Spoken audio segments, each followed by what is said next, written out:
രുദ്ര എന്ന് പറഞ്ഞു കഴിഞ്ഞാൽ എൻ്റെ മനസ്സിലുള്ളത് ഇന്ത്യൻ സാഹചര്യമാണ്.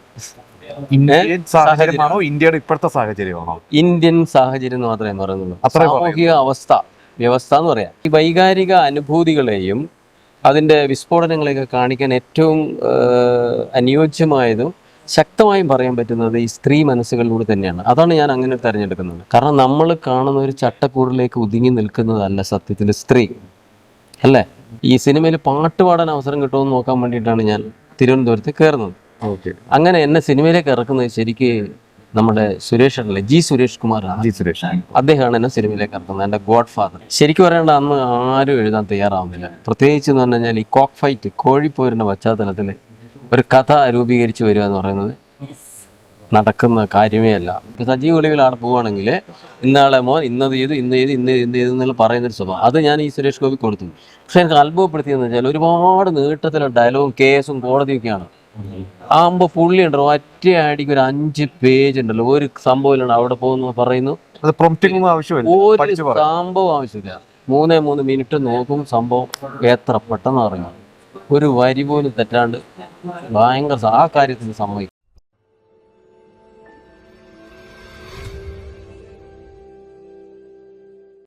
രുദ്ര എന്ന സിനിമയുടെ വിശേഷങ്ങളുമായി അതിന്റെ സംവിധായകനാണ് നമ്മൾ ഓടേണ്ടത്, സജീവ് സാറാണ്. സർ നമസ്കാരം. രുദ്ര ഇപ്പോ റിലീസ് ആവാൻ പോവാണ്. അപ്പോ എന്താണ് രുദ്ര? ഒരു ഒറ്റ വരിയിൽ പറയുകയാണെങ്കിൽ രുദ്ര എന്താണ്? രുദ്ര എന്ന് പറഞ്ഞു കഴിഞ്ഞാല് എൻ്റെ മനസ്സിലുള്ളത് ഇന്ത്യൻ സാഹചര്യമാണ്. ഇന്ത്യൻ സാഹചര്യമാണോ ഇന്ത്യയുടെ ഇപ്പോഴത്തെ സാഹചര്യമാണോ? ഇന്ത്യൻ സാഹചര്യം എന്ന് മാത്രമേ പറയുന്നുള്ളൂ. സാമൂഹിക വ്യവസ്ഥ എന്ന് പറയാം. പക്ഷെ രുദ്ര എന്ന് പറയുന്നത് ഒരു കഥയുണ്ട് അതിന്, സിനിമാപരമായിട്ട്. പക്ഷെ എൻ്റെ മനസ്സിലെ ആശയം ജനങ്ങളിലേക്ക് എത്തിയെങ്കിൽ ഞാൻ വിജയിച്ചു. രുദ്ര എന്ന് പറഞ്ഞ ഒരു സിനിമ എന്ന് പറയുമ്പോഴത്തേക്ക് അത് ഒരു അതിജീവനത്തിന്, ഒരു സ്ത്രീയുടെ അതിജീവനത്തിൻ്റെ കഥയാണ്. അതിജീവനം മീൻസ് എന്ന് പറഞ്ഞു കഴിഞ്ഞാലേ നമ്മൾ ഈ അതായത് പിന്നെ മാനസികപരമായ വെല്ലുവിളികൾ പോലും. അതിജീവനം എന്ന് പറയുമ്പോൾ നമുക്കിപ്പോ കുടുംബത്തിൽ അതിജീവിക്കാനുള്ള അല്ലെങ്കിൽ സമൂഹത്തിൽ ഒരു സ്ത്രീ ജീവിക്കുന്നത് 2 തരത്തിലുണ്ടല്ലോ. അപ്പൊ ഇത് പറയുന്നത് എങ്ങനെയാണ്? ഒരു കുടുംബത്തിൽ പ്രകൃതി ശക്തികളോടും സാമൂഹ്യ വ്യവസ്ഥിതികളോടും ഒരേ സമയം മല്ലടിക്കുന്ന, പോരാടുന്ന പിടിച്ചു നിൽക്കുന്ന ഒരു യുവതിയുടെ കഥയാണ്. ഇപ്പോ സാറിന്റെ സിനിമകൾ എടുത്തു കഴിഞ്ഞാൽ എനിക്ക് തോന്നുന്നു കണ്ണകിയാണ് ആദ്യം എഴുതിയത്. ഇപ്പോ കണ്ണകി, അത് കഴിഞ്ഞിട്ട് കൗസ്തുഭം സംവിധാനം ചെയ്തു. ഇപ്പോ എല്ലാത്തിലും ഈ പറയുന്ന പോലെ ഒരു സ്ത്രീ, ശക്തമായിട്ടുള്ള സ്ത്രീ ക്യാരക്ടേഴ്സ് ഉണ്ട്. അത് അങ്ങനെ എഴുതി വരുമ്പോൾ വരുന്നതാണോ, അതോ മനഃപൂർവ്വം തന്നെ അങ്ങനെ ഒരു സ്ത്രീ, എന്താ പറയുക, സ്ത്രീപക്ഷ സിനിമകൾ എഴുതണം എന്ന് വിചാരിച്ചാൽ അങ്ങനെ എഴുതുന്നതാണോ? അത് സത്യത്തിലേ ഒരു സിനിമ ചെയ്യാൻ ആഗ്രഹിക്കുമ്പോൾ മനസ്സിലങ്ങനെ ഓട്ടോമാറ്റിക്കലി വരുന്നതാണോ? ഞാൻ പറഞ്ഞ പോലെ തന്നെയാണ്. ഞാൻ പിന്നെ ഇപ്പം കവിതയോ കഥയോ പാട്ടോ ഒക്കെ ചെയ്യുമ്പോഴും നമ്മൾ ഈ സ്ത്രീ മനസ്സിലൂടെ കയറി പോകുന്നുണ്ടല്ലോ.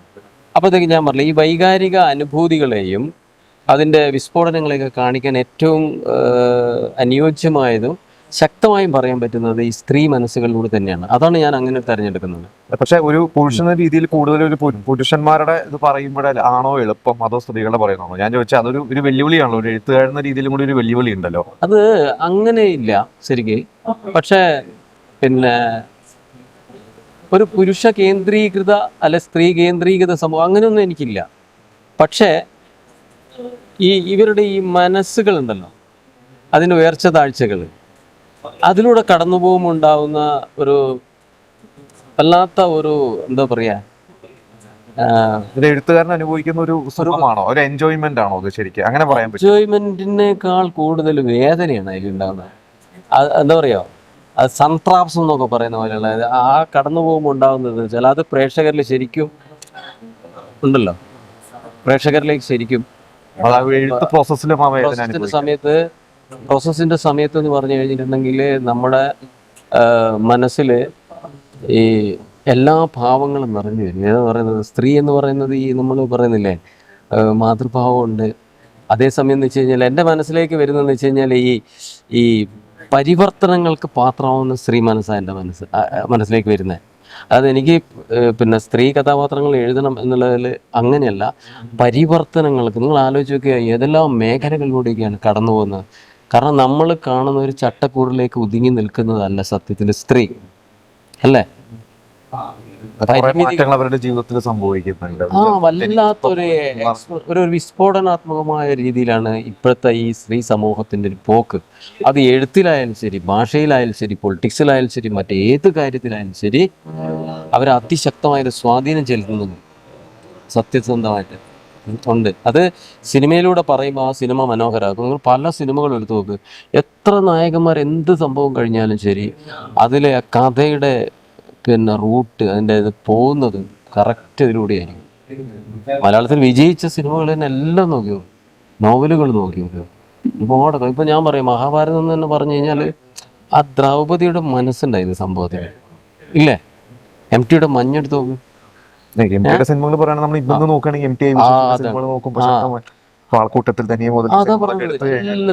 ഈ മനസ്സുണ്ടല്ലോ, അതാണ് അത്. നമ്മൾ മൊത്തത്തിൽ പറഞ്ഞാൽ ഇതിനെ പറയാൻ ഒരുപാട് പറയാനുണ്ട്. അതുകൊണ്ടാണല്ലോ ഈ പ്രകൃതി ദേവി എന്നൊക്കെ വിളിക്കുന്നത്. അതാണ് അതിന്റെ സംഭവം. എനിക്കൊണ്ട് ജയരാജ് സാറിന്റെ ഒരു സ്കൂളിൽ നിന്നാണ് വരണത് അല്ലേ? എങ്ങനെയാണ് ശരിക്കും ഇപ്പൊ കുറെ വർഷങ്ങളായി, അപ്പൊ ജയരാജ് സാറിന്റെ കൂടെയാണോ സിനിമ പഠിച്ച് തുടങ്ങുന്നത്, അങ്ങനെയാണോ സ്വതന്ത്രമാവുന്നത്? ജയരാജ് സാറിന്റെ സിനിമ കണ്ണകിയിലൂടെ തന്നെ എങ്ങനെയാണ്? കണ്ണകിയിലൂടെയാണ് സ്വതന്ത്രമാവുന്നത്. പക്ഷെ എങ്ങനെയാണ് ജയരാജ് സാറിന്റെ അടുത്ത് എത്തിപ്പെട്ടത്? എങ്ങനെയാണ്? അതൊരു വലിയ കഥ. എന്താണെന്നറിയോ? അതിന് മുമ്പ് സിനിമയായിട്ട് എന്തെങ്കിലും എനിക്കൂടെ നാടകമായിട്ട് ബന്ധമുണ്ടായിരിക്കും. നാടകം, കലാ, സാഹിത്യം, സംഗീതം അങ്ങനെയൊക്കെ മുന്നോട്ട് പോകുന്ന സമയത്ത് ഈ സിനിമയിൽ പാട്ട് പാടാൻ അവസരം കിട്ടുമെന്ന് നോക്കാൻ വേണ്ടിയിട്ടാണ് ഞാൻ തിരുവനന്തപുരത്ത് കയറുന്നത്. അങ്ങനെ എന്നെ സിനിമയിലേക്ക് ഇറക്കുന്നത് ശരിക്ക് നമ്മുടെ സുരേഷ് ആണല്ലേ, സുരേഷ് കുമാർ. അദ്ദേഹമാണ് എന്നെ സിനിമയിലേക്ക് ഇറക്കുന്നത്, എൻ്റെ ഗോഡ് ഫാദർ. എത്തിപ്പെട്ട അദ്ദേഹത്തിൻ്റെ അടുത്ത് എത്തിപ്പെട്ടപ്പോൾ അദ്ദേഹം എന്ന് വെച്ചാൽ അന്ന് വലിയ പ്രൊഡ്യൂസർ സംഭവം. പക്ഷേ എങ്കിൽ ഒരു കാരണവശാലും നമുക്ക് സിനിമയിലേക്ക് അങ്ങ് പോകാനുള്ള മനസ്സ് പുള്ളി ഉണ്ടായി തന്നു. വളരെ പ്രോത്സാഹനമായിരുന്നു. എന്നോട് ചോദിച്ചതെന്ന് വെച്ചാൽ എന്താ വേണ്ടതെന്ന് ചോദിച്ചു. ഞാൻ പാട്ടാണ് എനിക്ക് വേണ്ടത്. അപ്പം ഞാൻ പറഞ്ഞു, അദ്ദേഹം പറഞ്ഞു പാട്ട് അത്ര എളുപ്പമല്ല സംഭവം, വേറെ എന്താ സംഭവം? ഞാൻ പറഞ്ഞു എനിക്ക് അത്യാവശ്യം എഴുതാനും കാര്യമൊക്കെ അറിയാം. അപ്പോൾ പുള്ളി പറഞ്ഞു ഏതാണ് കാറ്റഗറി, അന്ന് ഈ IV ശശി ഇവരൊക്കെ ജീവിച്ചിരിക്കുന്നതാണ്. ആ സ്റ്റൈൽ പടമാണെങ്കിൽ നമുക്ക് ശശിയേട്ടൻ്റെ അടുത്ത് പോകാം, ഈ സ്റ്റൈലാണ് ഇന്നാളടുത്ത് പോകാം. അല്ല പൊളിറ്റിക്കൽ ആ രീതിയിലേക്കാണ് ടി ദാമോദരൻ പോലെയുള്ള ആൾക്കാരുണ്ട്, ഇവരുണ്ട് അങ്ങനെ പല എന്നോട് പറഞ്ഞു എങ്ങനെയാണ് നിങ്ങളുടെ ടേസ്റ്റ്, അഭിരുചി എന്നൊക്കെ. വളരെ സ്നേഹത്തോടുകൂടി വീട്ടിൽ നിന്നാണ് സംസാരിക്കുന്നത്. ഞാനിങ്ങനെ ആലോചിച്ചിട്ട് പറഞ്ഞു, ഭരതൻ സാറിൻ്റെ സിനിമയൊക്കെയാണ് എനിക്കിഷ്ടം എന്ന് പറഞ്ഞു. ഇത് നടക്കില്ല, ഒരു കാര്യം ചെയ്യാം, ജയരാജിനെ പരിചയം. അങ്ങനെയാണ് ജയരാജ് സാറിനെ പരിചയപ്പെടുന്നത്. ജയരാജ് സാറിൻ്റെ അടുത്ത് പോയി ഞങ്ങൾ സംസാരിച്ച് അങ്ങനെ പഠനം ആരംഭിക്കുകയാണ് സംഭവം. അങ്ങനെ മുന്നോട്ട് പോകുന്ന കാലഘട്ടത്തിലാണ് ഈ പടം എഴുതണം എന്നുള്ള നിലയിലേക്ക് വരുന്നത്. ഞാൻ സിനിമകളിൽ വർക്ക് ചെയ്തിട്ടില്ലേ? അല്ല, വർക്ക് ചെയ്തിട്ടില്ല. തിരക്കഥ തീർത്തതിന് ശേഷം ഞാൻ വർക്ക് ചെയ്യുന്നത്. പിന്നെയാണ് അസിസ്റ്റന്റ് ആകുന്നത്. ശരി. പിന്നെ സാറിന്റെ എല്ലാ പടങ്ങളിലും. അപ്പൊ ആദ്യം സാറിനെ പരിചയപ്പെട്ട് ജയരാജ് സാറിന്റെ കണ്ണകിയിലെ എഴുത്തുകാരനാണ്. ഈ കണ്ണകി പ്രൊജക്ട് പറഞ്ഞ പോലെ അത് ഷേക്സ്പിയറിന്റെ തന്നെയാണ്. ഷേക്സ്പിയർ ഡ്രാമ ചെയ്യുന്ന ഒരു സമയമാണ്. അപ്പൊ അതെങ്ങനെയാണ് അത് എഴുതാൻ പറയുകയാണോ അങ്ങോട്ട്? അതെന്താ സംഭവം എന്ന് വെച്ചാല് ഞങ്ങളിങ്ങനെ ചർച്ചകളും കാര്യങ്ങളൊക്കെ പോയിട്ട് ഒന്നിച്ച് ഈ പഠനം എന്ന് പറയുന്നത് സിനിമയിൽ വർക്ക് ചെയ്യുക മാത്രമല്ലല്ലോ, അതിന്റെ തിയറി പഠിക്കുന്ന പോലെ സംഭവം ചർച്ചകളും യാത്രകളും കാര്യങ്ങളൊക്കെ ഇങ്ങനെ എല്ലാ പഠനത്തിന്റെ ഭാഗമായിട്ട് ഇങ്ങനെ പോയിക്കൊണ്ടിരിക്കുകയാണ്. ആ സമയത്ത് ആണ് ഇങ്ങനെ ഒരു പ്രൊജക്ട് ചെയ്യണം സംഭവം എന്ന് പറയുന്നു. കാരണം അദ്ദേഹം ആദ്യം ഒരു ഷേക്സ്പിയർ പ്രോജക്ട് ചെയ്തിട്ടുണ്ടല്ലോ, സമയമാണ്. അപ്പോഴത്തേക്കാണ് പുതിയ ഏത് സംഭവം നമുക്ക് ചെയ്യാൻ പറ്റുന്ന കാരണം എന്നൊക്കെ പറഞ്ഞു. അങ്ങനെ നിൽക്കുന്ന സമയത്താണ് ഞങ്ങൾ ഇതിലേക്ക് എത്തുന്നത്. എത്തിയപ്പോഴെന്ന് പറഞ്ഞു കഴിഞ്ഞിട്ടുണ്ടെങ്കിൽ ശരിക്കും പറയേണ്ട അന്ന് ആരും എഴുതാൻ തയ്യാറാവുന്നില്ല. പ്രത്യേകിച്ച് എന്ന് പറഞ്ഞു കഴിഞ്ഞാൽ ഈ കോക്ക് ഫൈറ്റ്, കോഴിപ്പോരിൻ്റെ പശ്ചാത്തലത്തിൽ ഒരു കഥ രൂപീകരിച്ച് വരിക എന്ന് പറയുന്നത് നടക്കുന്ന കാര്യമേ അല്ല. കാരണം ഞാൻ ആൾക്കാർ പേര് പറയുന്നില്ല, പലരും എന്നുള്ള രീതി. അന്ന് കാരണം അന്ന് പ്രഗത്ഭരായ എഴുത്തുകാർ ജയരാജ് സാറിൻ്റെ കൂടെ നിൽക്കുന്ന സമയമാണ്, ഹിറ്റുകൾ കൊടുക്കുന്ന സമയമാണ്. അപ്പോൾ എന്നോട് പറഞ്ഞു take it as A challenge, നീ ചെയ്യണമെന്ന്. അങ്ങനെയാണ് സംഭവം വരുന്നത്. അങ്ങനെ സംഭവം ഇരുന്ന് പഠിച്ച് പല സ്ഥലത്തും പോയി റിസർച്ച്, ഒഴിഞ്ഞാമ്പാറ, ഈ കോക്ക് ഫൈറ്റ് എവിടെയൊക്കെയാണ് ഉള്ളത് അവിടെയൊക്കെ പോയി ഇതിന്റെ കാര്യങ്ങളൊക്കെ പഠിച്ച് ഷേക്സ്പിയർ തീമും ആദ്യമൊക്കെ വായിച്ചിട്ടുണ്ട്. അതൊന്നും കൂടി നല്ലോണം ഗ്രഹിതമാക്കി. അതിൽ ഓരോ ക്യാരക്ടേഴ്സിനെ നമ്മൾ എന്ത് ചെയ്ത്, ഉദാഹരണമായിട്ട് പാമ്പിയസിന്റെ കഥാപാത്രം ഉണ്ടായില്ലേ, അത് ആണ് കൗണ്ടർ എന്നൊരു കഥ മനോജ് കെ. സീസറായിട്ട് ചോമ അത് ചെയ്തിരിക്കുന്നത് നമ്മുടെ സിദ്ദീഖ്. ആന്റണി ആയിട്ട് മാണിക്കൻ, ക്ലിയോപാട്രയായിട്ട് കണ്ണകി. അപ്പൊ ഈ ഓപ്ഷൻസ് ഒക്കെ തന്നെ ഇവര് തന്നെയായിരുന്നു ആദ്യം, അതോ ഞാൻ പറഞ്ഞ സൂപ്പർ താരങ്ങളൊന്നും അല്ല അതിൽ അഭിനയിച്ചത്? ഞാൻ ചോദിച്ചാൽ അന്ന് ജയസാർ വിചാരിച്ചാൽ സൂപ്പർ താരങ്ങളൊക്കെ കിട്ടും. ഇല്ലില്ല, എന്താണെന്നറിയോ, സാറ് കറക്റ്റ് മനസ്സിലേക്ക് ഉണ്ടല്ലോ പിക്ചറൈസ് ചെയ്തിട്ട് ആദ്യം തന്നെ എന്നോട് പറഞ്ഞു നമുക്ക് നന്ദിത ദാസിനെ അഭിനയിപ്പിക്കാം, പിന്നെ ഇതിൽ പറ്റുന്നത് ഇന്ന ആളാണ് സംഭവം എന്ന് പറഞ്ഞു. അങ്ങനെ ചെയ്തു. അല്ലാണ്ട് ലാൽ സിദ്ദിഖ് ആ ഒരു സെലക്ഷൻ അന്ന് അത് തന്നെയായിരുന്നു ഫസ്റ്റ് ഓപ്ഷൻസ്. അത് അപ്പൊ ലാലിനെ തന്നെയാണ് നമ്മൾ ആദ്യം വിളിക്കുന്നത്. പിന്നെ അതേപോലെ തന്നെ സിദ്ദിഖൊക്കെ, പക്ഷെ പലരും തയ്യാറായി വന്നതാണ് കേട്ടോ ആ ഒരു പടം ചെയ്യണമെന്ന്. പിന്നെ അവര് ജയസാറിന്റെ ആ പടം ചെയ്യണമെന്ന് എനിക്ക് ഓർമ്മയുണ്ട് ശരിക്ക്. പിന്നെ അവരതിനു വേണ്ടി വളരെ ത്യാഗം സഹിച്ചിട്ടുണ്ട്, ഇരുന്ന് പോക്കും യാത്രയും. അതേപോലെ തന്നെ ഈ അപ്പിയറൻസ് ഉണ്ടല്ലോ, നമ്മുടെ സിദ്ദീഖ് ഖാന്റെ അപ്പിയറൻസ് ഒക്കെ പിന്നെ റഷീദ് ഖാനെ വിളിച്ചെല്ലാം കറക്റ്റാക്കി സംഭവമാക്കി. പിന്നെ ശരിക്കും പറയാന്ന് വെച്ച് കഴിഞ്ഞാലേ അതൊരു നാടകം ചെയ്യുന്ന ഒരു അന്തരീക്ഷത്തിൽ നമ്മൾ ചെയ്തെല്ലാം ഭയങ്കരമായിട്ടൊരു കാര്യം. പിന്നെ ഇവള് തന്നെ തിയേറ്റർ ആർട്ടിസ്റ്റ് അല്ലേ അവര്, നന്ദിത ദാസ്. അപ്പൊ അവരുടെ ഭയങ്കര ഇൻവോൾവ്മെന്റ് ആയിരുന്നു. പിന്നെ ഓപ്പണിംഗ് തന്നെയാണ് അന്ന് കിട്ടിയത്. ഓപ്പണിംഗ് ആ അത് കഴിഞ്ഞെങ്കിൽ പിന്നെ ജയസാറിന് അശ്വാരൂടൻ എഴുതി, പിന്നെ ആനന്ദ ഭൈരവി. അത് കൂടാതെ എന്ന് വെച്ച് കഴിഞ്ഞാൽ എല്ലാ പടത്തിലും ബാക്ക്ഗ്രൗണ്ട് വർക്ക് ചെയ്തു. പിന്നെ ജയരാജിന്റെ ശിഷ്യന്മാരായിട്ട് കുറച്ച് ആൾക്കാരുണ്ടായിരുന്നു, അവരുടെ കൂടെയും അവർക്കും വേണ്ട കാര്യങ്ങൾ ചെയ്തു. അശ്വാരൂടൻ എനിക്ക് തോന്നുന്നു ആ സമയം ഒരു സൂപ്പർ സ്റ്റാർ സിനിമ ചെയ്തത് നല്ല സുരേഷ് ഗോപിയുടെ ഒരു തിരിച്ചുവരവ്, മരചന്ദ്രൻ കഴിഞ്ഞിട്ട് അത് ആ ഓർമ്മ എങ്ങനെയായിരുന്നു അന്ന്? കാരണം അദ്ദേഹത്തിന്റെ ഒരു തിരിച്ചുവരവ് അതെന്താണെന്നറിയോ, അത് ശരിക്കും ഒരു വേറൊരു മാസ് ലെവലിലുള്ള ഒരു അങ്ങനത്തെ ഒരു സബ്ജക്റ്റ് ആണ്. അതെന്താ കാര്യം എന്നറിയാം, ഞങ്ങളുടെ നാട്ടിലെ സത്യം പറയാന്ന് വെച്ച് കഴിഞ്ഞാല് നാട്ടിൽ ജീവിച്ച ഒരു ഇതിഹാസ തുല്യ ഒരാളുണ്ട്. അദ്ദേഹം പ്രമാണി തുല്യനായിട്ടുള്ള പൊളിറ്റീഷ്യനാണ്. അപ്പൊ ആള് പറയുന്നത് ഇവിടെ PR കുറുപ്പ് പറഞ്ഞിട്ട് ഇവിടെയൊക്കെ ഒരു മന്ത്രിയൊക്കെ ആയ ഒരാളുണ്ട്. അദ്ദേഹം എൻ്റെ വീടിന്റെ അടുത്താണ്. അവരെല്ലാവരും ഫാമിലി ബേസിൽ നമ്മൾ സുഹൃത്തുക്കളാണ്, കാര്യങ്ങളും കണ്ടറിയുന്നതാണ്. അദ്ദേഹത്തിന്റെ ഒരു പുസ്തകമുണ്ട്, എൻ്റെ കഥ എൻ്റെ നാടിൻ്റെ. അതിൽ ഇദ്ദേഹം ഒരു ഭയങ്കരമായ രീതിയിൽ ഒരു രാജകീയ പ്രൗഢി കൊണ്ടുവരുന്ന ഒരാളാണ്.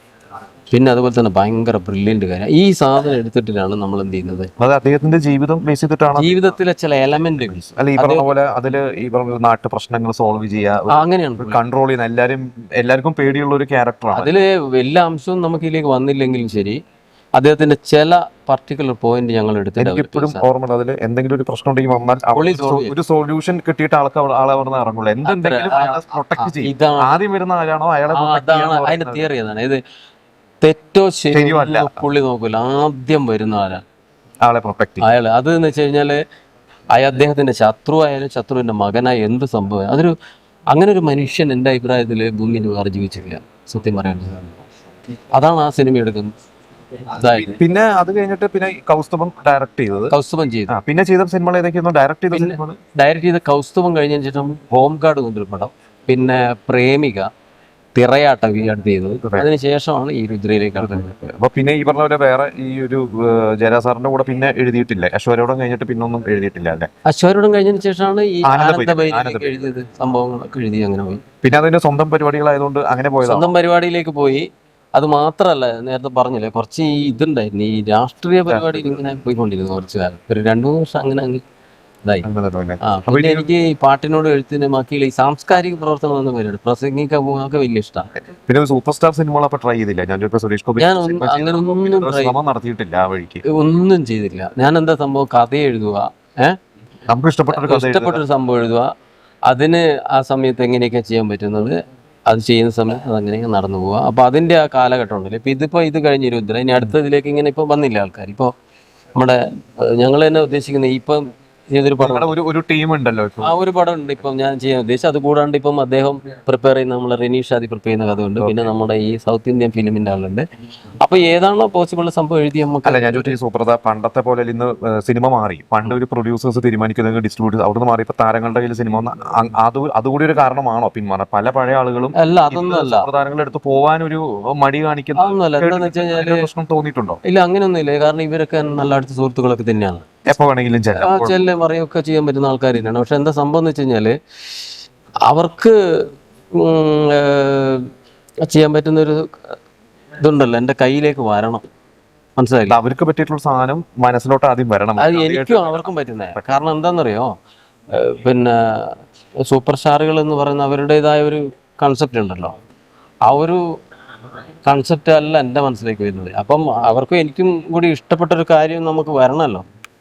എനിക്കൊണ്ട് ജയരാജ് സാറിനെ ഇപ്പൊ കുറെ നാളുകൾക്ക് ശേഷം പെരിങ്കളിയാട്ടം പെരുങ്കളിയായിട്ട് വെച്ചിട്ട് തന്നെ ചെയ്തിട്ടുണ്ട്. എന്താ വെച്ചാലേ പിന്നെ എനിക്ക് ഈ പിന്നെ കോമൺ ആയിട്ട് പറയുന്നതിനെക്കാട്ടും കുറച്ച് തീജ്വലമായി പറയാനാണ് എനിക്ക് ഇഷ്ടം. അത് ഇഷ്ടപ്പെടുന്ന ഒരുപാട് ആർട്ടിസ്റ്റുകളും കാര്യങ്ങളും സംഭവമൊക്കെ ഉണ്ട്. പക്ഷേ പിന്നെ ചെയ്യുമ്പോൾ അതിൻ്റെ വളരെ വൃത്തിക്ക് നമുക്ക് ചെയ്യാൻ കഴിയണം. ഇതെൻ്റെ കൈപ്പിടിയിൽ നിൽക്കുന്നതാണ്. അതെനിക്ക് തോന്നുന്നു പൂർണ്ണമായിട്ടും ഒരു സംവിധായകന്റെ സിനിമ അത് വേറെ കോംപ്രമൈസിന് തയ്യാറല്ല, ഒന്നിനും ഒരു പരിപാടി ഇഷ്ടമുള്ള പോലെ തന്നെ ചെയ്യണം. അതാണ് എനിക്ക്. കാരണം എന്ന് വെച്ച് കഴിഞ്ഞാൽ നമ്മൾ ചെയ്യുക, അത് നമ്മൾ തന്നെ ഇതാക്കി ഇപ്പോൾ ഓരോ പണിയും നമ്മൾ തന്നെ എടുത്ത് ചെയ്ത് കറക്റ്റാക്കി പക്കയാക്കി ആരെയും ബുദ്ധിമുട്ടില്ലാണ്ട് കാര്യം കംപ്ലീറ്റ് ആവുക. അതിനിടയിൽ ഒരു എന്താ പറയേണ്ടത് പിന്നെ വേറെ എന്തെങ്കിലും സംഭവം കാര്യമില്ല. ഒരു കഥ വരുമ്പോഴത്തേക്ക് അതിൻ്റെ വേണ്ടേ രീതിയിലേക്ക് നമ്മളൊരു ചിത്രം വരയ്ക്കുന്ന പോലെ ആവാൻ കഴിയുക. അങ്ങനെ വരുന്നൊരു അന്തരീക്ഷം വന്ന് സൗഹൃദമായ രീതിയിലാണെങ്കിൽ സൂപ്പർ സ്റ്റാറുള്ള ഏതാളെ വെച്ച് നമുക്ക് സിനിമ ചെയ്യും.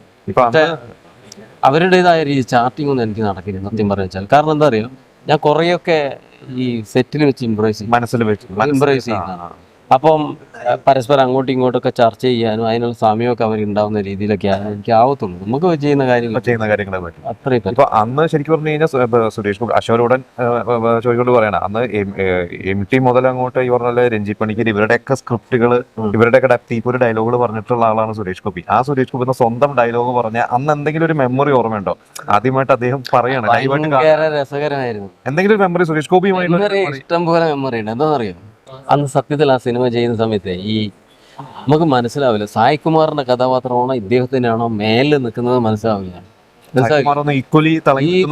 നല്ല സംഭവം, നല്ല ക്യാരക്ടറാണ്. അപ്പോ പുള്ളി ഓരോന്ന് കഴിഞ്ഞിട്ടും കട്ട് പറഞ്ഞ ചോദിക്കും അവന് തൃപ്തിയായോ, ആർക്കും നമ്മുടെ സജീവന് തൃപ്തിയായോ അങ്ങനെ ചോദിക്കുന്നതായിരുന്നു സുരേഷ് ഗോപി. കാരണം എന്താ വെച്ച് കഴിഞ്ഞാലേ ചില വാക്കുകളൊക്കെ അദ്ദേഹം എന്താ വെച്ചാല് പിന്നെ ചില സിനിമകളിൽ അദ്ദേഹം പറഞ്ഞത് ചില ടേംസ് ഇംഗ്ലീഷ് ടേംസ് അദ്ദേഹം മാറ്റും. അപ്പൊ ഞാൻ വിടില്ല, അത് പറയണമെന്ന് പറയും. അന്നേരത്തേക്ക് പറയും ഈ ഒരു കാര്യം ചെയ്യും, ആ സിനിമ എടുത്തിട്ട് കണ്ടു നോക്ക്, അതിൽ ഇതേ സാധനം ഞാൻ പറഞ്ഞത്. ഞാൻ പറഞ്ഞു ഇംഗ്ലീഷ് വാക്ക്, ഇപ്പൊ കോൺട്രാഡിക്ഷൻ എന്നുള്ളൊരു വാക്കാണ് എനിക്ക് ഓർമ്മ.